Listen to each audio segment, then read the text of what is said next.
안녕하세요. 신기반기 건설안전기사입니다. 2015년 필답형 사회차 문제풀이 시작하겠습니다. 1번 문제는 인간관계 메커니즘 중 방어기제 그리고 도피기제에 대해 각 두 가지를 쓰시오라고 했습니다. 자, 먼저 암기법으로 보고 가시죠. 첫 번째 암기법 방어기제는 투승보합이 되겠습니다. 투승보합. 자, 투는 뭐가 있죠? 그렇죠. 투는 투사가 있겠습니다. 투사. 투승보합의 투는 투사가 되겠고요. 다음으로 승은 뭐죠? 승화가 있습니다. 승화. 세 번째 보는 보상이 되겠고요. 자, 네 번째 합은 합리화 되겠습니다. 합리화.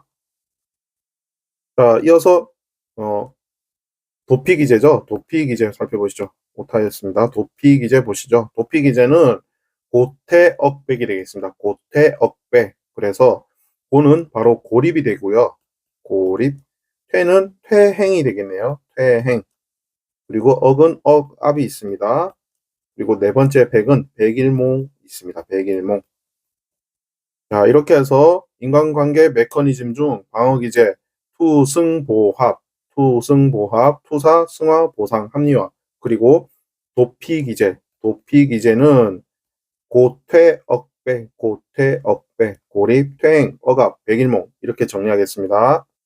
자, 2번 문제 보시죠. 2번 문제는 계단의 설치 기준이다. 다음 빈칸을 채우시오라고 했습니다. 법령 내용이니까 전체 문장 꼼꼼하게 보겠습니다. 첫 번째 내용은 계단 및 계단 참의 강도는 평방미터당 얼마 이상이냐? 500kg 이상입니다. 500kg 이상을 버텨야 되고요. 안전율은 얼마 이상이냐? 바로 4 이상입니다. 이때 안전율이라는 것은 안전의 정도를 표시하는 것으로 재료의 파괴 응력도와 허용 응력도의 비를 말한다. 가끔씩 시험 문제에서 안전율에 대한 정의도 묻는 경우가 있어요. 그래서 파괴 응력도와 허용 응력도 이 키워드도 잘 학습해 두셔야 됩니다. 다음으로 두 번째, 그 계단의 폭은 얼마 이상이어야 되죠? 그렇습니다. 1m 이상. 우리가 흔히 사용하는 계단도 아무렇게나 지어진 게 아니에요. 계단 폭은 1m 이상이 돼야 되고요. 세 번째, 사업주는 높이가 3m를 초과하는 계단인 경우에는 높이 3m 이내마다 무엇을 만드냐? 진행 방향으로 1.2m 이상의 계단참을 만들어야 됩니다. 1.2m 이상의 계단참을 만들어야 되고요. 그리고 네 번째, 계단의 바닥면으로부터 높이 2m, 2m 이내의 공간에는 장애물이 없도록 한다. 장애물이 없도록 한다. 끝으로 다섯 번째는 높이 1m 이상, 1m 이상인 계단의 개방된 측면에는 무엇을 설치하느냐? 바로 안전난간을 설치해 주셔야 됩니다. 안전난간을 설치해야 된다. 자, 이렇게 해서 계단 관련 문제 설치 기준 살펴봤고요. 여기서 괄호 문제 숫자값 잘 기억하시고 이상과 이내 어떤 내용이 들어가는지 주요 키워드도 함께 다시 한번 정리해 주세요. 3번 문제 보시죠. 3번 문제는 토사 등 구축물의 붕괴 또는 토석의 낙하 등에 의하여 근로자가 위험해질 우려가 있는 경우 조치를 취해야 된다. 다음 빈칸에 적합한 내용을 쓰시오라고 했습니다. 토사물의 붕괴가 되는 거죠. 첫 번째는 집안은 안전한 경사로 하고 낙하의 위험이 있는 토석을 제거하거나 당연히 토석 제거해야 되겠죠. 그리고 옹벽이라든지 흙막이 지보공을 설치해 주셔야 됩니다. 흙막이 지보공.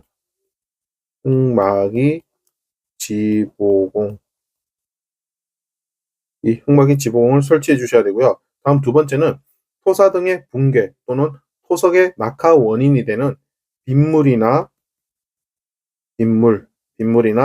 지하수 등이 스며들지 않도록 배제가 될 수 있도록 해주셔야 됩니다. 지하수 배제가 되도록 할 것. 세 번째는 객 내의 낙반, 측벽의 붕괴 위험이 있는 경우에는 역시 지보공을 설치해 주시고요. 지보공을 설치하고 부석을 추가로 제거해 주셔야 됩니다. 자, 토사 등 구축물 붕괴 시 토석 낙하 위험에 빠진 경우 어떻게 하라고요? 토석을 제거하고 옹벽이나 흙막이 지보공을 설치해 줘야 됩니다. 그리고 토사 등 붕괴 또는 토석의 낙하 원인이 되는 빗물이나 지하수가 유입되지 않도록 배제할 수 있도록 시설해 주셔야 되고요. 그리고 객내에는 지보공을 설치하고 부석을 제거하는 등 필요한 조치를 하셔야 됩니다. 해당 내용은 산업안전보건 기준에 관한 규칙 제50조 토사 등의 위험 방지 내용이 있으니까 해당 법령 잘 비교해서 다시 한번 정리해 주세요. 이어서 4번 문제는 보일링 방지 대책 3가지를 쓰시오라고 했습니다. 자, 먼저 보일링의 개념부터 살펴보고 가시죠. 보일링은 사질토 지반, 어느 지반이라 했죠? 사질토, 즉 모래 지반에서 굴착 저면과 흙막이 배면과의 수위 차이로 인해 굴착 저면의 흙과 물이 함께 위로 솟구쳐 오르는 현상, 즉 모래의 액상화 현상을 말합니다. 자, 이런 보일링 방지 대책 3가지 쓰라고 했는데 저희는 총 5가지 알아보겠습니다. 첫 번째는 굴착도를 즉시 어떻게 한다? 원상태로 매립을 합니다. 원상태로 매립한다. 다음 두 번째 방법은 지하수를 변경을 해주는데 무엇을 변경을 하냐? 지하수의 흐름을 변경해준다. 즉, 이 말은 흙막이벽의 차수성을 증대시킨다라는 말과 같습니다. 세 번째는 흙막이벽을 깊게 설치합니다. 깊게 설치. 다른 표현을 하자면 흙막이벽의 근입 깊이를 증가시킨다. 근입 깊이를 증가시킨다. 네 번째는 흙막이벽의 배면 지반을 어떻게 하느냐? 지하 수위를 저하시킵니다. 지하 수위를 저하시킨다. 그리고 이 표현은 다른 말로 하면 굴착 저면의 아래까지 부변 수위를 저하시킨다라는 표현과 같습니다. 그리고 다섯 번째는 흙막이벽 배면 지반을 그라우팅을 실시한다. 그라우팅. 이 그라우팅에 대한 용어도 잘 적어놨으니까 한번 읽어보시고요. 이렇게 해서 보일링 방지 대책 정의와 그 대책 5가지 이렇게 같이 살펴봤습니다. 개념 잘 정리해 주세요. 자, 5번 문제는 관리감독자 안전보건 업무 수행 시 안전관리비에서 업무 수당을 지급할 수 있는 작업을 5가지 쓰시오라고 했습니다. 자, 5가지 쓰라고 했는데 우리 법령 내용 전체 한번 살펴볼게요. 첫 번째는 건설용 리프트, 곤돌라를 이용한 작업이고요. 두 번째는 콘크리트 파쇄기를 사용하여 행하는 파쇄 작업 되겠습니다. 그리고 굴착 깊이가 2m 이상인 집안의 굴착 작업이고요.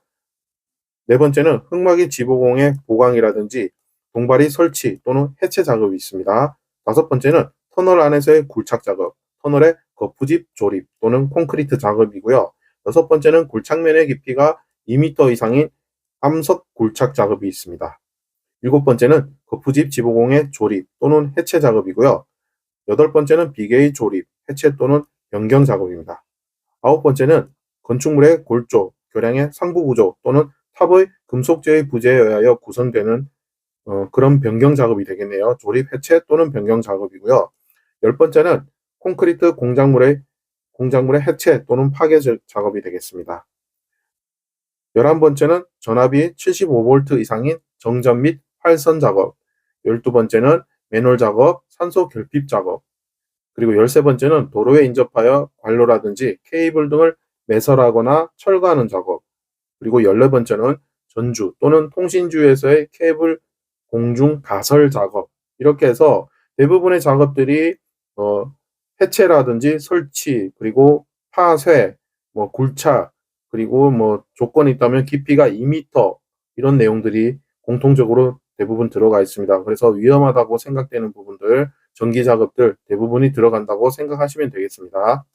6번 문제 보시죠. 6번 문제는 산업안전보건법에 의하여 명예산업안전감독관을 위촉할 수 있는 대상자 4가지를 쓰시오라고 했습니다. 위촉입니다. 위촉. 어떤 사람을 산업안전감독관으로 위촉할 수 있느냐? 첫 번째는 산업안전보건위원회 또는 노사협의체 설치 대상의 사업의 근로자 중에서 누가? 근로자 대표가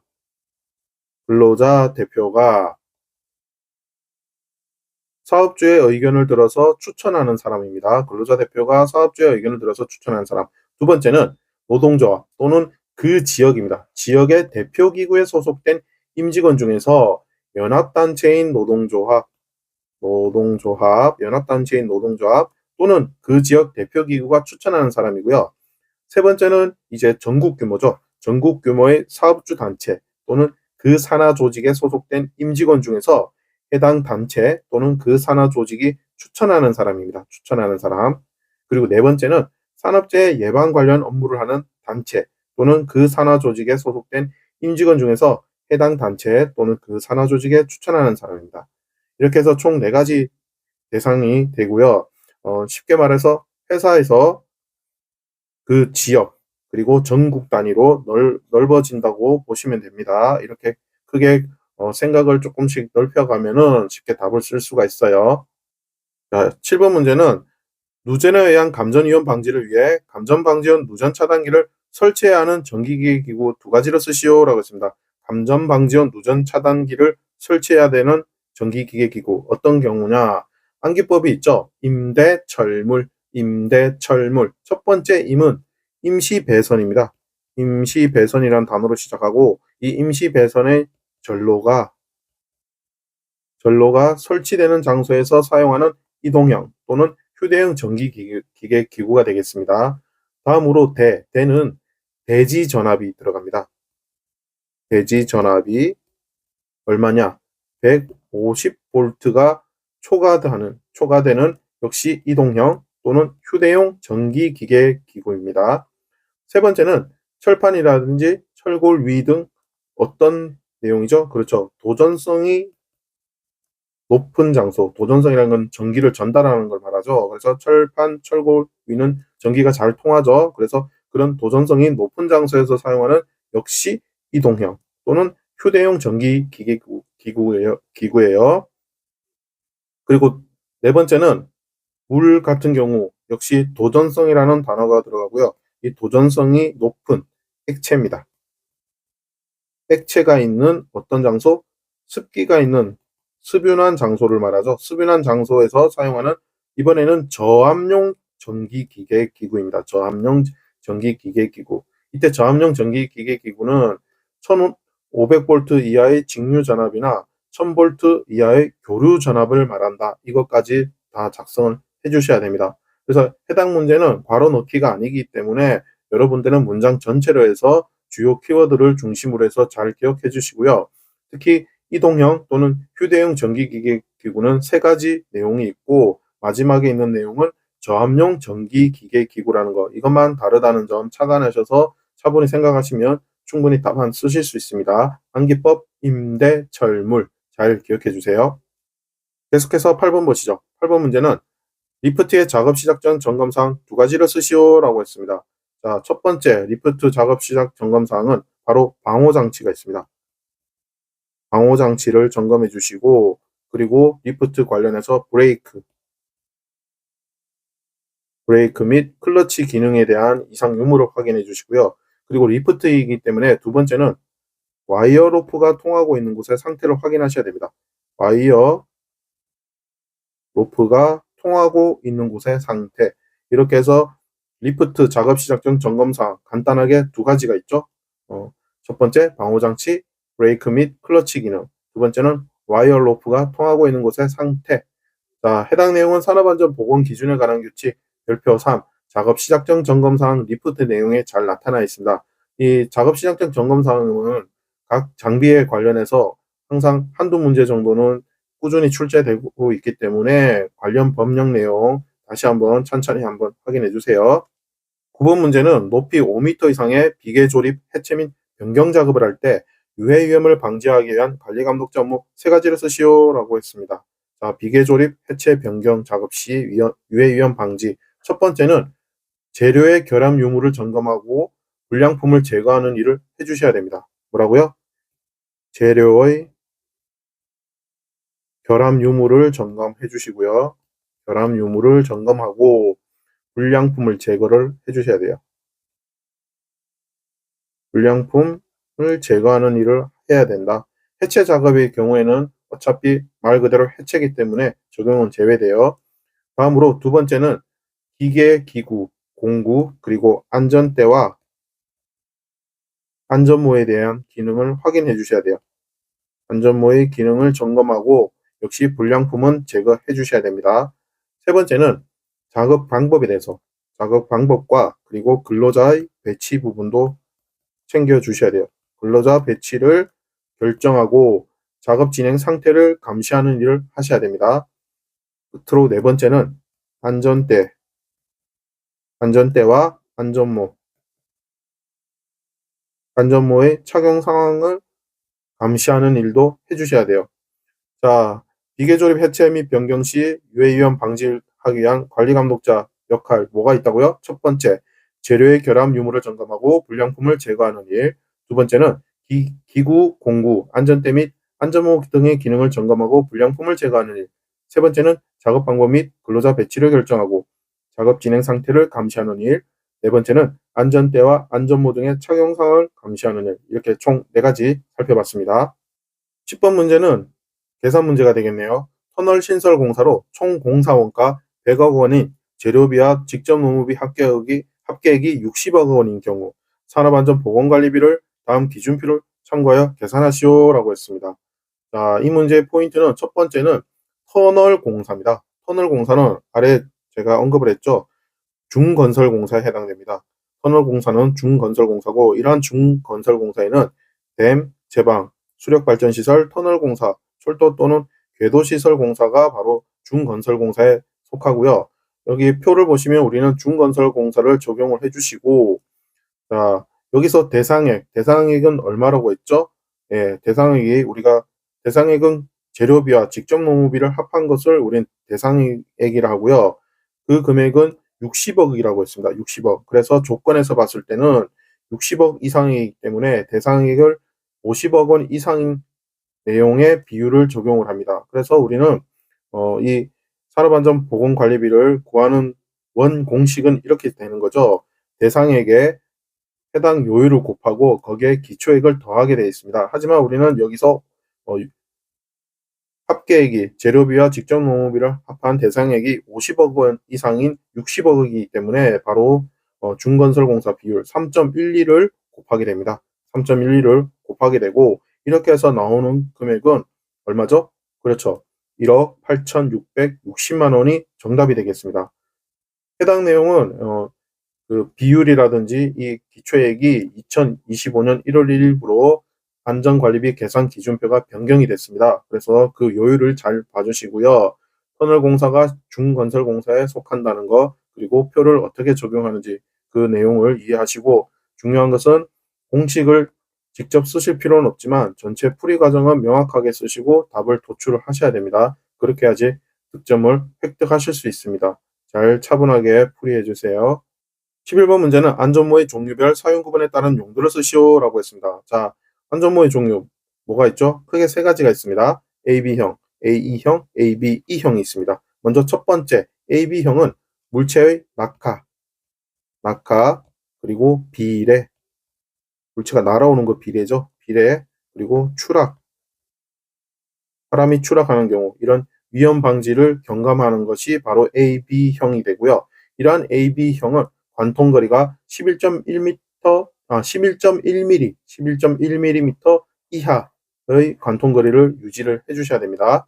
다음으로 AE형입니다. AE형. AE형은 물체의 낙하, 비례까지는 AB형과 똑같고요. 추가로 뭐가 들어가느냐? 바로 감전에 대한 위험 방지가 있습니다. 감전.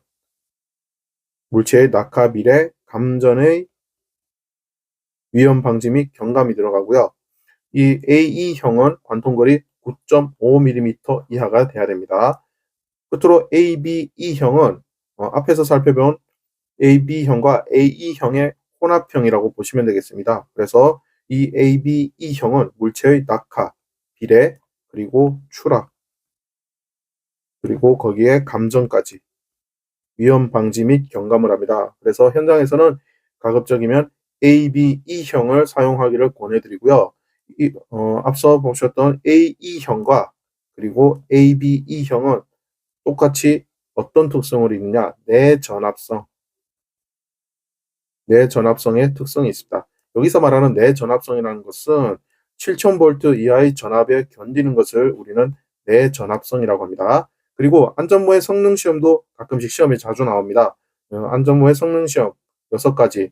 암기법은 관전이 순환을 당해서 충격으로 턱끈이 풀렸다. 관전이 순환을 받아서 충격으로 턱끈이 풀렸다. 관전순환 충격 턱끈. 관전순환 충격 턱끈입니다. 시험 내용 첫 번째 내관통성 시험이 있고요. 내관통성 시험. 두 번째는 내전압성 시험. 세 번째는 내수성 시험. 네 번째는 난연성 시험. 다섯 번째 충격 흡수성 시험. 여섯 번째 턱끈 풀림 시험. 이렇게 해서 총 6가지 안전모의 성능시험도 잘 기억해 주시면 좋겠습니다. 12번 문제는 사업주가 철골공사 작업을 중지하는 기상조건에 대해 다음 빈칸을 채우시오 라고 했습니다. 첫 번째, 풍속은 얼마 이상인 경우죠? 그렇죠. 풍속은 초당 10m, 초당 10m 이상의 바람이 부는 경우입니다. 그래서 초당 10m라고 써 주시거나 아니면 10m per second 이렇게 표기하셔도 되겠습니다. 다음으로 강우량입니다. 강우량은 얼마 이상이냐? 시간당이죠. 시간당 1mm 이상인 경우입니다. 그래서 1mm 쓰시고 시간당 이렇게 표기하시고요. 강설량은 역시 시간당 단위가 들어갑니다. 시간당 1cm 이상인 경우입니다. 1cm고요. 역시 시간당 단위가 되겠습니다. 그래서 풍속은 초당이고요. 풍속은 초당 10m 이상인 경우 강우량과 강설량은 전부 다 시간당이고 각각 1mm, 1cm 이상인 경우에 우리는 철거공사를 작업을 중지해야 된다는 거 잘 구분해서 정확하게 표기까지 기억해 주세요.